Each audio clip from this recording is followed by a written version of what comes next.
Hello and welcome to this week's Crossroads Politics here on WTHR+. I'm Dustin Grove. A lot to get to, including the impact of cuts to preschool funding, families and schools already feeling the pinch. Also, Indy's fight against crime gets more political. The war of words between the governor and the Marian County prosecutor and the mayor also involved. But we begin with your tax dollars and where it all stands in the state piggy bank. We got our final report on how Indiana ended up for the fiscal year. That runs from July 1st through June 30th. So Emily Longnecker, our State House reporter, joins us again this week. So how'd the state end up? Okay, so according to the state budget agency, according to their numbers, Indiana ended the fiscal year with a balanced budget. It also ended the year with money in the bank, $2.5 billion in surplus, and the state collected more revenue than was projected in April, but there is still a lot of uncertainty around the next 2 years, around spending over the next 2 years, and that is because of that reconciliation package passed by Congress and signed into law by the president.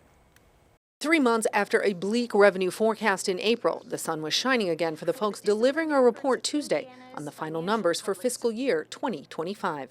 Hoosiers can remain confident that our financial footing is stable. State budget officials touted closing the fiscal year out with a surplus and $170 million more in revenue than was projected in April. A lot of that money, though, $160 million of it, came from a shift in small businesses paying taxes last month rather than waiting until this December. The state also credited big events this past spring for some of that revenue. Pacers, racers, we saw an uptick in our sales tax, always a good thing. The impact of cuts to federal funding recently passed by Congress and signed into law by President Trump still in question. So I would say at the moment there's quite a bit of uncertainty.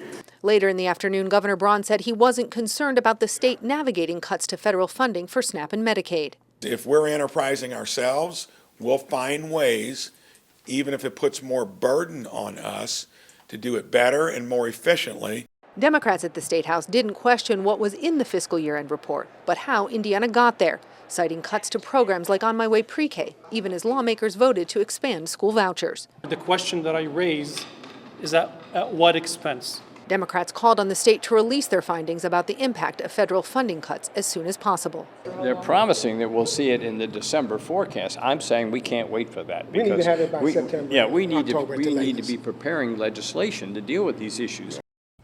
Republican State Representative Jeff Thompson, who's also the chairman of House Ways and Means, said Republicans are cautiously optimistic about Indiana's economic growth after this week's report, saying it shows a better budget outlook than was first forecasted in April. Democrats, though, saying the report still comes with a lot of uncertainty because we don't yet know the impact of those federal cuts. And you touched on My Way Pre-K cuts. We're going to get to that a little more. Yeah. We're going to dig in a little deeper ahead in the show. All right, we'll see you soon, Emily. Thank you. Indiana Lieutenant Governor Micah Beckwith is among several Hoosier Republicans backing a new lawsuit against their own party. They claim that state GOP leaders, quote, undermined the rights of delegates by making convention changes beyond their authority. This story is from our partners at the Capitol Chronicle. Casey Smith wrote about it this week and joined me to fill us in really on what this is all about. Casey, who filed this lawsuit and why? Yeah, so this lawsuit was filed by a guy named Joseph Boardka. He was a delegate in 2024, Republican delegate at the state Republican convention. He's also a current Republican precinct committeeman, in Marian County. He filed this lawsuit against the state party and its leadership, mostly over what he's alleging are some issues with the convention and how delegates are able to make motions, vote on different motions. He's saying that there's been overreach by leadership in the party, and that essentially the rights of state delegates in their official capacities have they've been infringed on. They haven't been able to conduct business as typical rules would allow them to. So basically it's saying like these leaders are taking too much control of the process, not letting the delegates be the delegates. Yeah, absolutely. He brought up, Mr. Boardka did in his lawsuit, some different examples from the 2024 convention, for example, where he and others tried to make motions and follow certain rules of order, for example, and those were overridden or not allowed to be voted on by leadership. And Lieutenant Governor Beckwith is supportive of this lawsuit? So the lieutenant governor was named as a supporter in a press release related to the lawsuit. We were able to get in touch with his office. He said he didn't authorize himself to be listed as a supporter, but he does support the essence of some of the points in the lawsuit. And essentially, he agrees that the state delegates should have more of their more power, or at least that the leadership of the state party shouldn't be infringing on them like they're saying that they are. So what's the response of party leaders? We have reached out to party leaders. We have not heard back. The lawsuit's pretty fresh in terms of filing with the court, so there hasn't been a response yet from them officially with the court. If the lawsuit moves forward, we will probably, we do expect to see that. So we'll see something in official capacity there, but we haven't heard anything from party leadership yet. All right, Casey, I know you'll continue to follow it. For more information, you can check it out at the Indiana Capitol Chronicle. Casey, thanks. Yeah, thanks so much. More to come here on Crossroads Politics, including this. I'm getting out the car. I have to stop my route to feed her. Amid these state funding cuts, families who rely on services to help take care of their kids' needs are finding it more difficult to make ends meet. That's next. We are now about a week away, believe it or not, from the first day back to school for so many students across the state. And schools and parents are already feeling the impact of sweeping cuts to the state's preschool voucher program. Last month, Indiana's Family Social Services Administration announced it was reducing the number of Hoosier kids on the state's On My Way PreK program by more than half. Emily's back. So, Emily, what do these cuts mean? Well, I went to one of these early learning centers this week to find out, and I can tell you that there is a lot of stress and uncertainty every day still around these cuts. Take a listen. Brightly decorated walls surround these kids at Little Duckling Early Learning Center on the Indy's Far East Side. Amidst the sounds of little ones laughing and learning, there's no hint of the increasing pressure felt in the front office. Empty classrooms are part of the reason why. It's getting grim. It's definitely getting a little grim for everyone. Jacqueline Strong, the center's director, says enrollment numbers have declined since the state cut the number of students in On My Way PreK, the state's program to help lower-income families pay for preschool. During the 2024-25 school year, the number of students on the program was over 6,000. In June, the Family Social Services Administration announced it was reducing that number to 2,500. There are two-parent working-class families that need the program and can't get on the program. Without help from the state to pay for preschool, parents aren't sending their kids, so enrollment numbers at preschools like Little Duckling are down. I know some programs that have had to close their doors because, they just can't afford to operate without students. But declining enrollment isn't the only obstacle Strong says preschools are facing. In June, she learned the state would be reimbursing preschools less money for each student in the On My Way PreK program, where schools used to get around $300 per week per student. Strong says that amount has gone down by half, which means centers like Little Duckling have to make up that money somehow. There's really not a whole lot you can go without if you're running a high-quality program. Last month, when FSSA announced the cuts, the agency said they were necessary to keep the program sustainable for the long haul, saying in a statement, quote, "The prior administration substantially grew the program using a temporary increase in federal funding with no plan to sustain those levels long term." For Jacqueline Strong, the bigger picture and impact goes beyond the walls of this preschool and the families it serves. When parents can't afford to send their kids to preschool, she says some have quit jobs. I have lots of families that have literally just stopped working. Which means fewer employees for local businesses. Across the state, everyone is suffering from a shortage in employees right now, and a lot of it has to do, a big portion of that is childcare.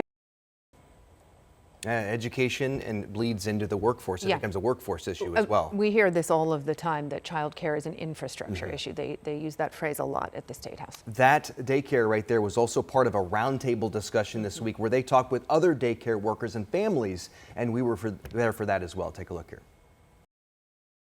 But we don't get the help that we need until you start seeing them on the news. And it starts simple as child care, budget cuts. A lot of emotion at that Yeah. roundtable. Sure. Certainly, if you couldn't make it out to this information session, there'll be more opportunities. Little Duckling Daycare and other child care businesses are going to hold more information sessions in the future to help parents understand, because certainly this issue, these parents' concerns, they're not going away. Yeah, and as soon as we get those details, we'll be able to share them with you. All right, Emily, thank you. Still ahead at Crossroads Politics, developing a workforce for the future. Education should be concentrated at the state level. The U.S. Education Secretary joined Governor Braun at Purdue this week to talk about the role of education and training our kids for the jobs of the future. That's next. Welcome back. Keeping kids out of trouble at night. This push among city leaders in Indianapolis has passed another hurdle this week. A proposed change in the curfew is now on its way to the full city-county council. It would basically require young people to be off the streets a few hours earlier. And this comes after a recent spike in youth violence, specifically downtown, including that deadly shooting that left 2 teenagers dead earlier this month. Now, before that decision by the City-County Council, Indiana Governor Mike Braun weighed in on this issue. The governor said he thinks police have done what they can to address gun violence in downtown Indy. But the governor says something has to change, and he was critical of Mayor Joe Hogsett and Marian County prosecutor Ryan Mears. Listen. Until they start doing things differently, and especially the prosecution side of it, they, I think, shoulder nearly full responsibility for what we're having to do to intervene. State Police Superintendent Anthony Scott joined the governor during that news conference. Scott says state troopers will be helping with security this weekend.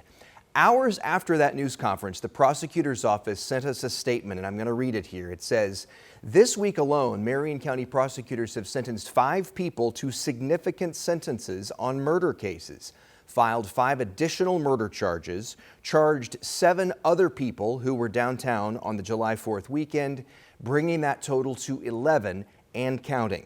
Just today, the day the prosecutors sent the message, prosecutors secured a 6-year prison sentence for a man who groped a woman downtown.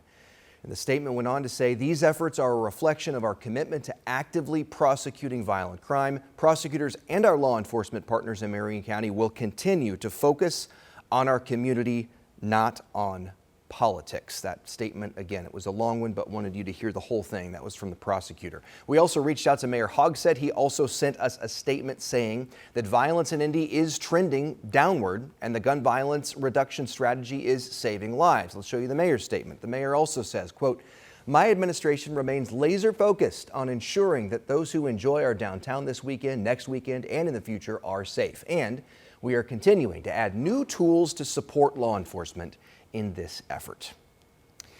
The U.S. Secretary of Education was in Indiana this week. She made a stop at Purdue University. Linda McMahon joined Governor Braun to tour Purdue's nuclear research reactor, which is the only one in operation right now in the state. But the focus, a lot of the focus anyway, was that they took part in a closed-door roundtable discussion focused on education. Emily, you were there. We were there. We were there in the beginning for the opening remarks, and then they, asked the media to leave so they could have their closed door session. But this was a chance for the Education Secretary to see and hear what Indiana has been doing to make sure kids are prepared for the future. In a visit to Purdue University Wednesday, U.S. Secretary of Education Linda McMahon praised Indiana for putting parents in the driver's seat when it comes to their kids' education. This is exactly what I would like to hear and see in every state. McMahon's remarks came before a closed-door roundtable discussion with Governor Braun and other state and business leaders about what Indiana is doing to prepare Hoosier students for the workforce. I've looked at all the things that are going on in Indiana. They really do match exactly what the president's goals are. We want to be the model for what education is about. When you create good value and you've got the parents in the driver's seat. Parental choice has long been a theme both in Indiana and in President Trump's second term. He has felt all along that education should be concentrated at the state level. Parents, teachers, superintendents involved because the best education is at its closest to the child. The president has said he wants to return the Department of Education's functions back to the states. Secretary McMahon's visit comes on the heels of a ruling by the Supreme Court allowing mass layoffs at the Department of Education to move forward. It's a move drawing concerns from education advocates and some parents fearing the cuts could negatively impact children with disabilities and those from low-income communities. Since its creation in 1979 by Congress, the Department of Education has played a role in enforcing civil rights laws, something Secretary McMahon said would continue. We will always have a robust civil rights commission because we've got a Department of Justice as well. And a lot of other agencies also have OCR divisions, but that's not going to be hampered at all. And while the secretary had praise for Indiana's work growing apprenticeships for students, something she said the president was interested in, she stopped short of saying any of the measures discussed at Wednesday's roundtable should become mandates from the federal government. At Purdue University, Emily Longnecker, 13 News.